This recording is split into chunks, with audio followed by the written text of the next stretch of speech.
Hi అండి, నమస్తే. Welcome back to world of Bharati. ఈరోజు రెసిపీ వచ్చి సగ్గు బియ్యంతో హల్వా చేస్తున్నాను. ఎలా చేయాలో రెసిపీలోకి వెళ్ళిపోదాం. వీడియో స్టార్ట్ చేద్దామండి.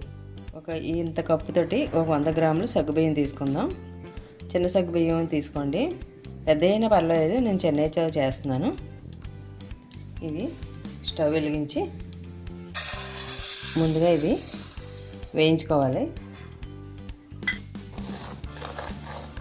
ఇవి కొంచెం దోరగా వేయించుకోవాలి.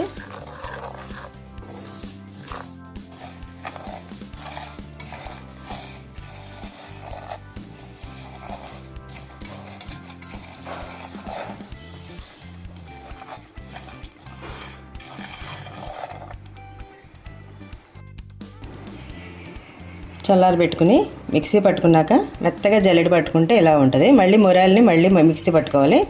ఎంత మెత్తగా మిక్సీ పట్టుకోవాలి ఇప్పుడు చూపిస్తాను. స్టవ్ వెలిగించి కళాయి పెట్టుకుని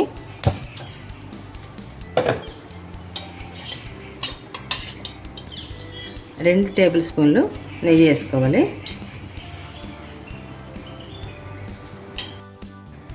ఇప్పుడు పౌడర్ చేసుకున్న ఈ పొడిని వేసుకోవాలి. దీన్ని మంచి వాసన వచ్చేదాకా దోరగా వేయించుకోవాలి. దగ్గరే ఉండి వేయించండి, లేకపోతే మాడిపోద్ది.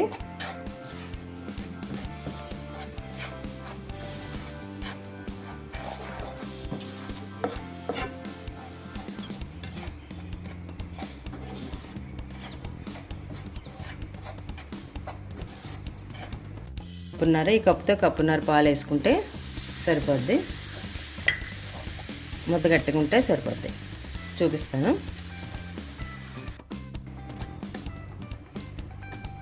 ఇప్పుడు కొబ్బరి వేసుకోవాలి. కొబ్బరి పొడి బజార్లో అమ్మితే దొరుకుతుంది కదా, నేనైతే ఇంట్లోనే తయారు చేసుకున్నాను. ఇది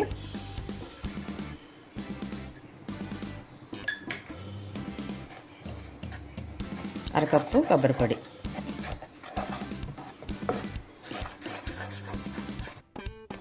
ఇప్పుడు కాసి చల్లార్చిన పాలని కొంచెం కొంచెంగా వేసుకుని ముద్ద కట్టుకోవాలి.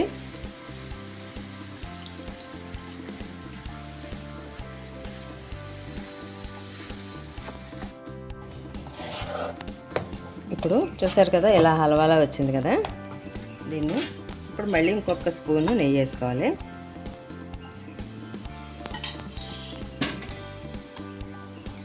దీనిలో ఒక అరకప్పు మిల్క్ పౌడర్ వేసుకోవాలి.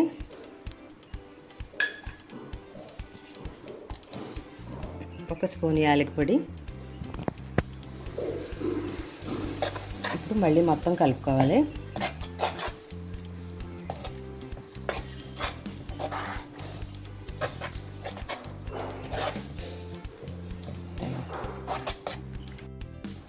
చిటికెడు రెడ్ కలర్ వేస్తున్నాను నేను, ఫుడ్ కలర్. మీకు ఇష్టమైతే వేసుకోండి, లెత్తలేదు. వీడియో కోసం వేస్తున్నాను. ఒక్క అర స్పూన్ చిన్నది చిటికెడు వేస్తే సరిపోద్ది.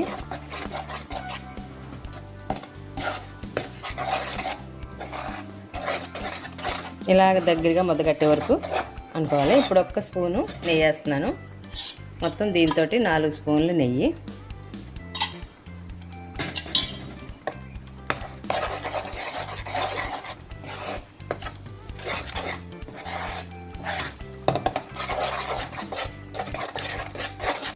ఇక కట్ చేసిన డ్రై ఫ్రూట్స్, బాదం పప్పు, జీడిపప్పు, పిస్తా పప్పు ఇవి వేసి మళ్ళీ కలుపుకొని ముద్ద కట్టేసింది. పాన్ నుంచి సపరేట్ అయిపోయింది కదా.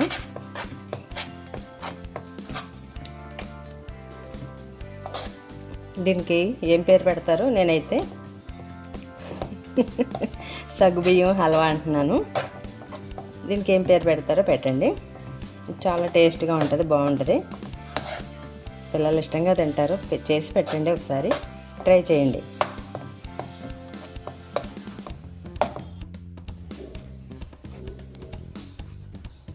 ఇదైతే పూర్తిగా చల్లారిపోయింది. చూసారు కదా ఎంత బాగుందో. టేస్ట్ కూడా అలాగే ఉంటుంది, అంతే లెవెల్లో ఉంటుంది టేస్ట్ కూడా. ఇప్పుడు మనం ఈ గరిటలోకి తీసుకుని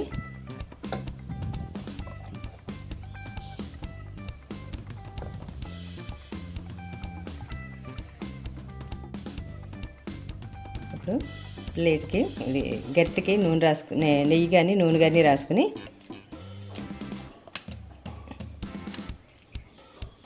అలా పెట్టుకోవాలి. చూసారా బాగుంది కదా, స్వీట్ అయితే సూపర్గా ఉంటుంది. ఇలాగే ఈ మొత్తం ఎన్ని అయితే అన్ని గరిటెలు వేస్తాను.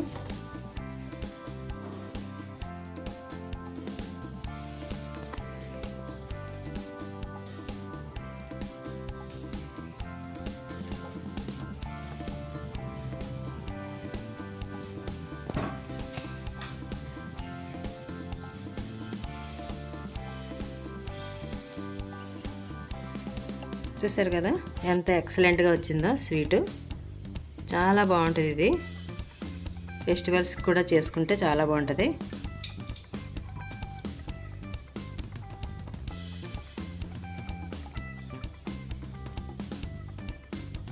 ఇది మీరు కూడా ట్రై చేసి పిల్లలకి పెట్టి ఎలా వచ్చిందో కామెంట్లో చెప్పండి.